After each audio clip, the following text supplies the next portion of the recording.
बिस्मिल्लाहिर्रहमानिर्रहीम, अस्सलाम वालेकुम। और आज का दिन इसलिए अहम है कि सोमवार को जो सिलसिला शुरू हुआ था और एक फिर मंगल को बड़ी डेवलपमेंट हुई। सोमवार को जस्टिस याहिया खान ने इमरान खान साहब के 13 केसेस समाअत के लिए मुकर्रर किए हुए थे। उनमें लतीफ़ खोसा साहब ने बार बार कहा कि इमरान खान से मुलाकातें नहीं हो रही, उनकी हेल्थ कंडीशन ठीक नहीं है और जस्टिस याहिया खान उस मामले को आगे नहीं बढ़ाना चाहते थे। मंगल तक ज़बरदस्ती वो मामला ले जाने में कामयाब हो गए लतीफ़ खोसा साहब।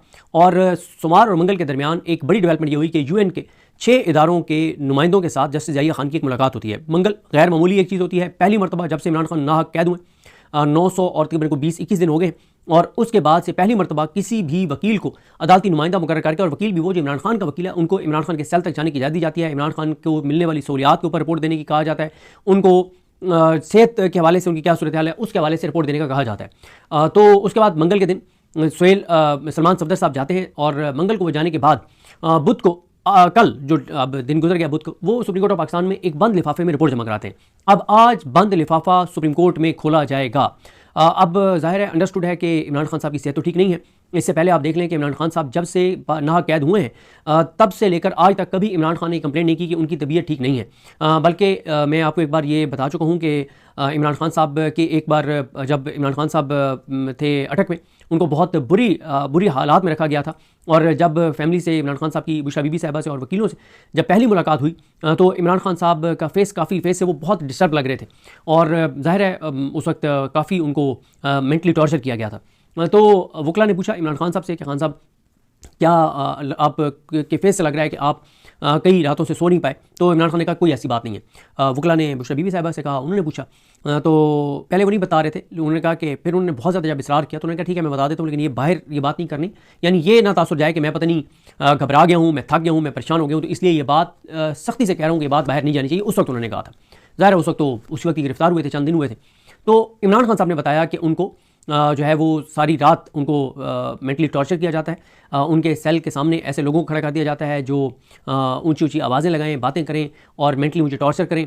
और लाइटें मेरे सेल में बहुत ज़्यादा कर दी गई हैं और उस वक्त की जो मौसम की कंडीशन थी उसके हवाले से ऐसी जो है वो रुकावटें खड़ी की गई जिससे मुझे मैं टॉर्चर हूँ और मैं तकलीफ़ महसूस करूँ। तो उन्होंने कहा कि मुझे इन्होंने कई दिनों से सोने नहीं दिया और बहुत ज़्यादा इन्होंने मुझे मेंटली टॉर्चर किया, लेकिन ये बात बाहर नहीं जानी चाहिए। इमरान खान साहब ने इसलिए ये बात कही कि कहीं ऐसा ना हो कि एक तासुर जाए कि इमरान खान तो घबरा गया। उसके बाद कभी इमरान खान ने ये नहीं कहा कि मुझे हॉस्पिटल लेकर जाओ, कभी नहीं कहा कि मेरे प्लेटलेट्स गिर गए हैं, कभी नहीं कहा कि मेरा ये मसला है, और हमेशा यही बाहर खबर आई है कि वो मुकम्मल तौर पर फिट हैं। और आप इमरान खान साहब के जो डॉक्टर्स हैं, जब वो इमरान खान साहब के चेकअप के लिए गए तो बाहर आके उनके तमाम वीडियो पैगामात मौजूद हैं जिसमें उन्होंने कहा कि अल्हम्दुलिल्लाह इमरान खान मुकम्मल तौर पर फिट है और जितनी वो एक्सरसाइज करते हैं और जितने वो मजबूत आसाब के हैं और जिस तरह से जेल से जो खबरें आती हैं कि जो उनका अल्लाह ताला पे यकीन और तवक्कुल है, तो उसके बाद ज़ाहिर है कोई ऐसी खबर नहीं आई। लेकिन फैमिलीज फिर अचानक क्या होता है कि इमरान खान साहब की 2 दिसंबर से मुलाकातें बंद की जाती हैं।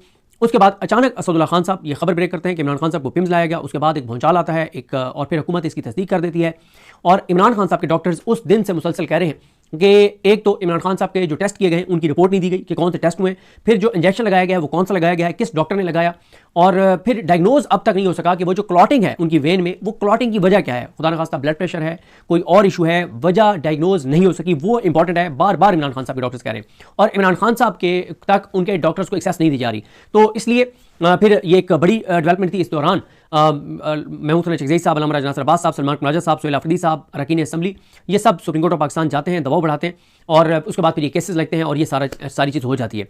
अब आज अब से चंद घंटे बाद, तकरीबन जब मैं ये वीडियो रिकॉर्ड कर रहा हूँ तो अब से तकरीबन 9 घंटे बाद ये बंद लिफाफा खुलेगा और इसमें 7 सफ़ात में मुश्तमिल जो सलमान सफदर साहब ने रिपोर्ट दिया वो पढ़ी जाएगी। उसमें ज़ाहिर है ये सारी चीज़ें तो होंगी कि उनकी बहनों से काफ़ी ऐसे से मुलाकात नहीं करवाई जा रही, पोलिटिकल लोगों से नहीं करवाई जा रही, उनको वहाँ पे अखबार नहीं मिल रहा, उनको TV नहीं मिल रहा, उनको और सहूलियात नहीं मिल रही, बुशरा बीबी और इमरान खान साहब की रेगुलर मुलाकातें जो कानून के मुताबिक हैं वो नहीं होती। ये सारी चीज़ें, उनके केसेस नहीं लगा जा रहे, उनके क्या, ये सारी चीज़ें होंगी। लेकिन सबसे इंपॉर्टेंट ये है कि उनकी आंख के वाले से, क्योंकि जो मंगल को बुशरा बीबी साहबा ने पैगाम भेजा वो बहुत तशवीशनाक था। उन्होंने इमरान खान साहब की पार्टी को, फैमिली को ये पैगाम भेजा कि सब बात छोड़ दें, सब काम छोड़ दें, सिर्फ एक चीज़ पे फोकस रखें कि खान साहब का उनकी फैमिली की मौजूदगी में, उनके ज़ाती मौलजीन की मौजूदगी में ट्रीटमेंट होना चाहिए, क्योंकि उनकी आँख का जो मसला था वो ठीक नहीं है। और फिर ज़ाहिर है ये आप मुख्तलिफ डॉक्टर से सुन चुके हैं कि इन्वायरमेंट बड़ा मैटर करता है, माहौल बड़ा मैटर करता है। जो इमरान खान साहब की आँख का मसला है, देखें बार बार इस चीज़ को अलग अलग करके आपके सामने रखना पड़ता है क्लैरिटी के साथ कि इमरान खान साहब को खुदा न खास्ता कोई जानलेवा बीमारी तो नहीं है, अल्हम्दुलिल्लाह वो मुकम्मल तौर पे फिट हैं, सेहतयाब हैं, लेकिन आंख का जो मसला है वो ज़ाहिर है इसलिए परेशान कुन है कि खुदा न खास्ता उनकी एक आंख की बिनाई जा सकती है, तो वो मामला सीरियस है।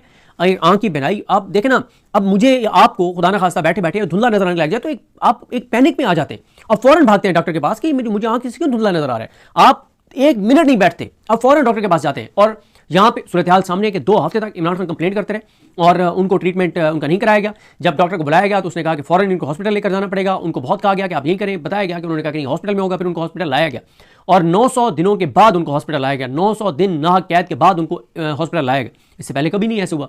अच्छा, अब इस सारी सूरत हाल में आज के दिन इसलिए अहम है कि जब सुप्रीम कोर्ट के सामने ये चीज़ आ जाएगी कि इमरान खान साहब की आंख का मसला है, तो सुप्रीम कोर्ट क्या करेगी? सुप्रीम कोर्ट इसके ऊपर कोई मेडिकल बोर्ड बना देगी और उस मेडिकल बोर्ड को कहेगी कि आप अपनी ओपिनियन दें, या सुप्रीम कोर्ट ऑफ पाकिस्तान जो है वो डायरेक्ट हुक्म जारी कर देगी कि इमरान खान साहब तक जो है वो उनके डॉक्टर्स को रसाई दी जाए, या सुप्रीम कोर्ट ये ऑर्डर कर देती है कि इमरान खान साहब को शिफा इंटरनेशनल या शौकत खानम या पिम्स वहाँ पर इमरान खान साहब को ले जाया जाए और उनका मुकम्मल चेकअप हो। क्योंकि देखें इस वक्त क्योंकि ये मामला इलाज का है तो फिर ज़्यादा यही समझ आती है कि हॉस्पिटल के हवाले से कोई अदालत जो है वो ऑर्डर देगी। और ये बात बैरिस्टर अकील मलिक ने भी अजमल जामी साहब के प्रोग्राम में कही है कि इमरान खान साहब को अगर डॉक्टर सजेस्ट करते हैं तो उनको किसी हॉस्पिटल ले जाने का हुक्म जारी हो सकता है।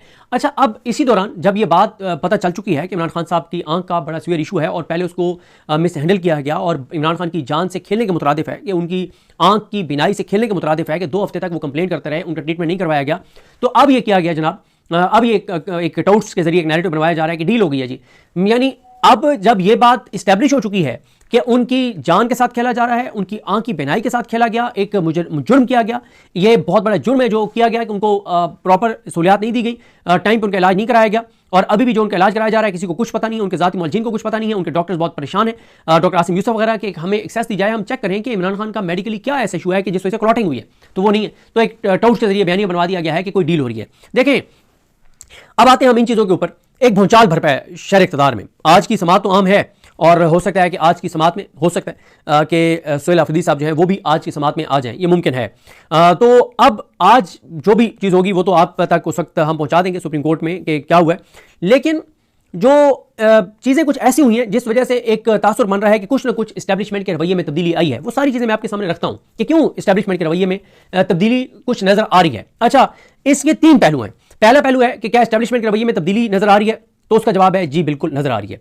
दूसरा, उसकी मुमकिन वजूहात क्या है, वो भी मुमकिन वजूहात भी नजर आ रही हैं। अब तीसरी सवाल यह है कि क्या वजूहात भी मुमकिन तौर पर सामने है, जो एविडेंस है रवैये में तब्दीली का वो सबूत भी हमारे सामने है। तो इसका मकसद क्या है इस रवैये में तब्दीली का? क्या इस्टेब्लिशमेंट मुस्तकिल तौर पर चीज़ों को हल करने जा रही है, या एक ये ट्रक की नई बत्ती है कि पीटीआई को इस ट्रक की बत्ती के पीछे लगाया जाए, उलझाया जाए, उलझाकर और इस्टेब्लिशमेंट के लिए जो चैलेंजेस हैं उन चैलेंजेस से इस्टेब्लिशमेंट निकले और निकलते ही फिर पीटीआई के साथ वही किया जाए जो 26 नवंबर को हुआ या उसके बाद या उससे पहले जो कुछ होता रहा। अब पहले हम ये देख लेते हैं कि इस्टेब्लिशमेंट के रवैये में तब्दीलियां क्या आई हैं जो पिछले हमें 15-20 दिन में देखने को नजर आ रही हैं। अपोजिशन लीडर्स की तकर्री के नोटिफिकेशन, अगर कोई कहता है कि शहबाज शरीफ साहब जो हैं उन्होंने कहा है अयाज सादिक को और या अयाज सादिक ने अपनी मर्जी से नोटिफिकेशन किए हैं, तो ऐसा सोचने वाले को फौरी तौर पे किसी अच्छे न्यूरो सर्जन से रजू करना चाहिए, अपने दिमाग का सीटी स्कैन करवाना चाहिए, एमआरआई करवाना चाहिए। उसके दिमाग में ज़रूर कोई ना कोई मसला होगा अगर वो ये समझता है कि शहबाज शरीफ के हुक्म पर या अपना अयाज सादिक ने अपनी मर्जी से जो है वो नोटिफिकेशन कर दिए, तो ऐसा नहीं है। ये प्योरली इस्टेब्लिशमेंट का ही हुक्म था।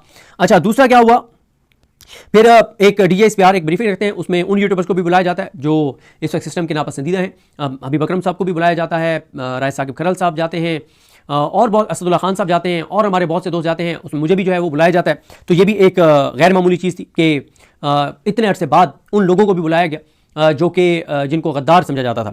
फिर क्या होता है कि वज़ीर-ए-आज़म जो है वो सोहेल आफरीदी साहब से मुलाकात करते हैं। अच्छा, सोहेल आफरीदी साहब तो चाहते थे कि वज़ीर-ए-आज़म से वो मिलें, अपने सूबे के अमन अमान का मामला उनके सामने रखें, जो फंड्स का मामला रखें, वज़ीर-ए-आज़म ही नहीं मिल रहे थे, वज़ीर-ए-आज़म उनकी कॉल ही नहीं ले रहे थे, तो वज़ीर-ए-आज़म का मिलना ये एक बड़ी डेवलपमेंट थी। फिर उसके बाद सोहेल आफरीदी एपिक्स कमेटी का इजलास बुलाना चाहते थे, वर्बली उनको कहा गया कि अस्करी साइड से कुछ शख्सियात का कि वो उन्होंने इनकार किया कि वो नहीं आएंगी। फिर जब ये वज़ीर-ए-आज़म से मुलाकात होती है, उसके बाद एपिक्स कमेटी का इजलास होता है, उसमें तमाम कंसर्न शख्सियात आती हैं और बड़े अच्छे इन्वायरमेंट में वो एपिक्स कमेटी का इजलास होता है। उसके बाद सोहेल आफरीदी साहब ने कहा था कि उनको शुहदा के जनाजे में नहीं बुलाया जा रहा और उन्होंने कहा कि आप किसी शहीद के जनाजे में खुद से नहीं जा सकते जब तक उधर से बुलाया ना जाए। जब बुलाया गया 2 बार तो मैं गया, तो उनको एक शहीद के जनाजे में बुलाया गया, वो जाते हैं, उस शहीद को कंधा देते हैं। उसके बाद वज़ीर-ए-आज़म जो है वो कहते हैं कि उन्होंने चकदेरी साहब के पास, अपोजिशन लीडर के पास चैम्बर में आना है। वो खैर इसी हफ्ते या अगले हफ्ते मुलाकात हो जाएगी। फिर मुजम्मिल असलम साहब की मुलाकात हो जाती है वज़ीर ख़जाना मोहम्मद औरंगज़ेब के साथ, उसी शहबाज शरीफ वाली मुलाकात के फॉलोअप के तौर पर। फिर मुजम्मिल असलम साहब की हसन इकबाल साहब से मुलाकात हो जाती है। फिर बाबर सलीम सवाती साहब की अयाज सादिक से मुलाकात हो जाती है। फिर शहबाज शरीफ सुहेल आफरीदी साहब के मुतालिक एक पॉजिटिव बयान देते हैं। फिर अदातार जो है वो एक इंटरव्यू में सुहेल आफरीदी का शुक्रिया अदा करते हैं। फिर बुशरा बीबी साहिबा की अपनी फैमिली से मुलाकातें बहाल हो जाती हैं। फिर सुप्रीम कोर्ट सलमान सफदर साहब को इमरान खान के सेल तक रसाई देने का हुक्म देती है। उनको रसाई दी जाती है, वो 3 घंटे वहां पर गुजारते हैं।